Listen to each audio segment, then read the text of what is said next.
Әрқашан біздің қалауымыз бола бермейді. Ертегі 3 бөлім. Қызықты қазақша ертегілерді тыңдағыларыңыз келсе, арнаға тіркеліп жіберіп алмаңыздар.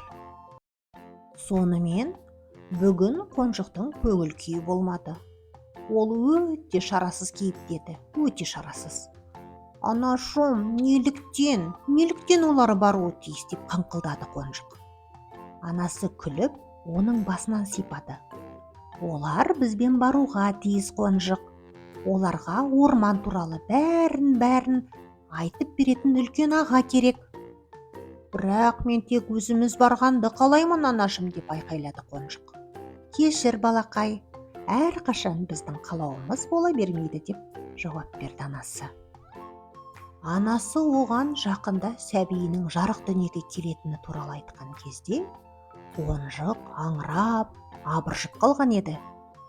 Дегенмен, Қонжыққа енді өзімен бірге ойнайтын інісінің болатын ұнады. Ал енді онымен қоса қарындасымен де ойнайтыны туралы ол ойлаған жоқ, тіпті жоспарлаған да жоқ еді. Анасы егіздерді, іні мен қарындасты дүниеге келді. Қонжық өзіне қыздар ұнамайтынына сенімді болатын. Әрине, анасы мен әкесінен басқа. Кімнің қызбен ойнағысы келеді дейсіз? Олар гүл тереді және өзенге шомылғанды ғана жақсы көреді емес пе? Ал ұлдардың ағаш басына жақсы өрмелейтінін және шапшаң жүгіретінін бәрі біледі. Ұлдар қыздарға қарағанда жақсырақ емес пе? Өздерінің сүйікті алаңқайларына жақындаған сайын Қонжық ашулана бастады. Інішегі оның құйрығын тартып келе жатқан, ал қарындасы болса оның құлағын созып, екеуі мұның аяғына орала берді. Анашым, оларға қой деп айтшы, деп айқайлады Қонжық. Бірақ анасы бұрыла берген кезде егіздер тып-тыныш тұра қалып, түк болмағандай мүләйім кейіп танытты. Қонжық осылай айғайлай бергеннен кейін, анасы бұрылғанша осылай қайта інілері тынышталып, қайталана берді. Бұл жолы не болып қалды? Бүгін менің есім ауысатын күн шығар, деп ақырып жіберді анасы. Әдетте, анасы ақырмайтын. Сондықтан Қонжық өзіне қалай дұрыс көрілсе, солай жасағысы келді. Ештеңе емес, анашым, ештеңе маңызды емес. Түк те болған жоқ, деп ол анасының артынан жүре берді. Балам, сен маған көмектес.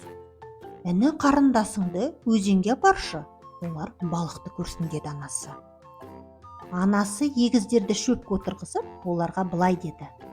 Кішкентайларым менің, өзеннің ағысы қатты болады. Сондықтан ағаларыңның айтқанын тыңдаңдар. Ол сендерге бас көз болады. Келістік пе? Екеуі бастарын изеді.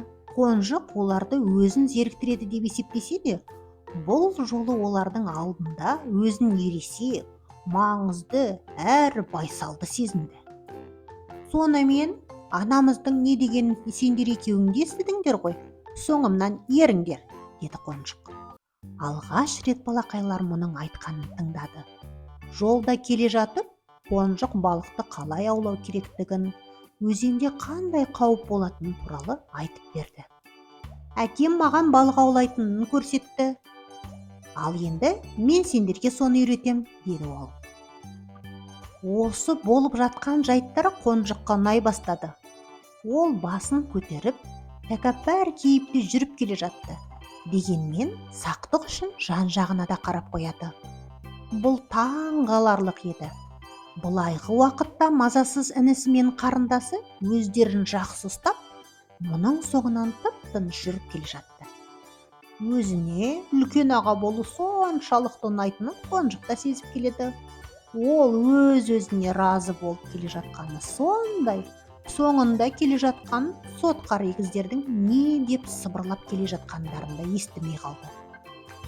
Ол қырсық інісі мен қарындасының бұталықтар арасында тығылып қалатынын да байқаған емес. Міне, өзенге де келдік. Сендер өздеріңді қалай тыныштап келесіңдер, деп дауыстай сөйледі Қонжық.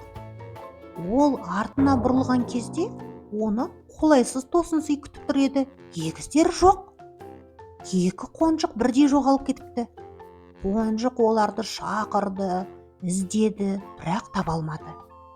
Екі тентек қонжық бұтаның түбіне тығылып алып, ақырын шиқылдап күліп отырған еді.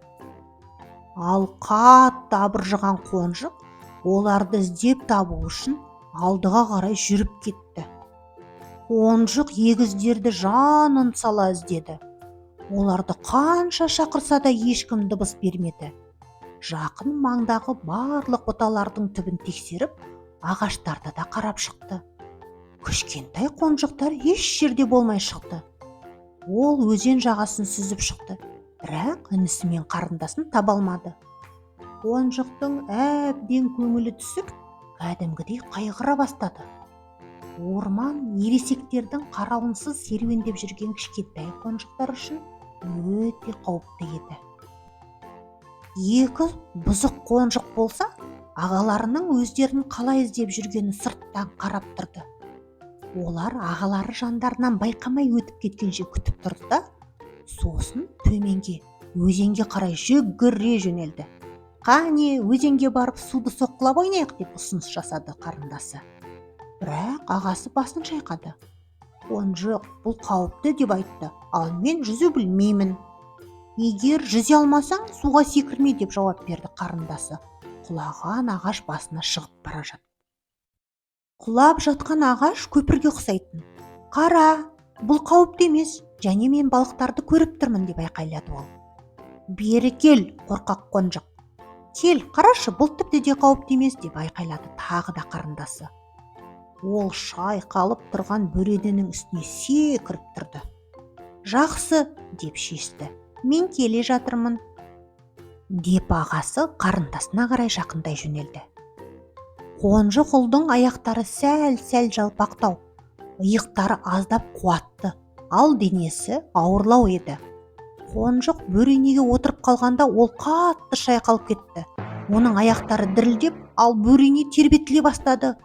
Қорқып кеткен егіздер бөренеге жабысып алды, бірақ бөрене өзінің салмағын жоғалтып, сырғып өзеннің ағысымен төмен қарай жүзіп кетті. Көмектесіңдер, көмектесіңдер, құтқарыңдар бізді деп айқайлады зәрелері ұшқан екі қонжық. Қонжық орманнан айқайлаған дауысты естіді де, оларды бірден тапты. Олардың мына түрлері қызық еді. Бөрене ағыспен төменге жүзіп бара жатып, таяз суда екі жартастың арасына қыстырылып қалған еді. Ал екі кішкентай қонжық көздерін қатты жұмып бөренеден жабысып ұстап алған екен. Қонжық өзенге қарай жүгірді. Өзеннің бұл тұсы өзі сияқты ірі аю қонжықтар үшін онша терең емес еді. Қонжық бөренені жағаға қарай шығарып, жайлап қана көздеріңді ашыңдар, сендерді құтқарамыз деді. Балақайлар оның алдыңғы аяғына секірді, ал ол екеуін жағаға апарды. Олар жағаға шығып, ағаларын құшақтап, біраз уақыт босатпады. Сосын екеуі бір мезгілде қосарланып, кешірші қонжық, біз сондай қырсық тәртіпсіз болғанымызға ұялып тұрмыз, рахмет бізді құтқарғанымызға деді. Енді мүмкін келесі жолы сендер менің тілімді алатын шығарсыңдар деген кезде егіздер басын изеді қонжыққа қарап. Кеште олар орманнан үйлеріне бірге қайтып келе жатқанда, екі балақай қонжықтан бір елі айрылмай жүрді. Анасы олардан неге олай екенін сұрамады. Олар анасы білмей-ақ қойғаны жөн болатынын, бұл жағдайды құпия ретінде сақтаймыз деп шешті. Серуенде жүргенде күн ұясына бата бастаған еді. Қонжық екі кішкентай аяқтардың жылуын сезді. Сол кезде ол өз қалағанына қол жеткізбесе де, өзіне не қажет болса, соған ие болатынын түсінді. Соңы. Ертегі ұнаса, достарыңызбен бөлісіңіздер. Міндетті түрде арнаға тіркеліп, келесі қызықты ертегілерді жіберіп алмаңыздар. Рахмет.